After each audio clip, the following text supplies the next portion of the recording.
এই গাছগুলো কেউ বা টাকা দিয়ে কিনে নাকি মানুষের টাকা এত সস্তা হয়েছে যে আপনার কাছ থেকে এই গাছগুলো টাকা দিয়ে কিনবে।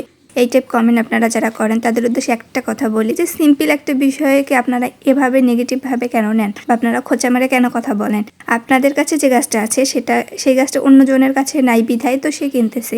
এমন হয় যেমন money plant, syngonium, coin plant, aglaonema এই টাইপের গাছগুলো দেখা যায় যে অনেক জায়গাতে কিন্তু একবারে জঙ্গলের মতো হয়ে থাকে। তো আমরা ইজিলি সেখান থেকে নিয়ে আসতে পারি, বাট যখন দেখা যায় যার আশেপাশে নাই, যে কোথাও এরকম খুঁজে পায়নি এরকম কোনো জায়গা যেখান থেকে সে ফ্রিতে নিয়ে আসবে, বাট তার সেই গাছটা পছন্দ, তখনই কিন্তু সেই গাছটা তিনি যেখান থেকেই পান সেখান থেকে কেনার চেষ্টা করেন। যেমন অ্যাগ্লোনিমার কথা যদি বলি, অ্যাগ্লোনিমা গাছটা অনেকের ঝোপ জঙ্গলে আমি কিন্তু দেখি। ওই ভিডিওগুলো দেখে আমার ইচ্ছা হয় কি যে আমার যদি এদিকে থাকতো কোথাও, আমি সবগুলো গাছ তুলে নিয়ে আসতাম।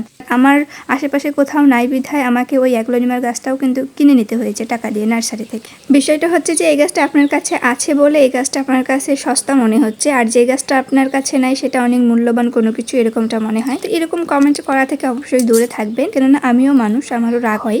তো প্রচণ্ড রাগ লাগে কখনো কখনো। তো না জানি কখন আমি কবে মানুষের সঙ্গে খারাপ আচরণ করে ফেলি, যেটা আমি কখনো করতে চাই না।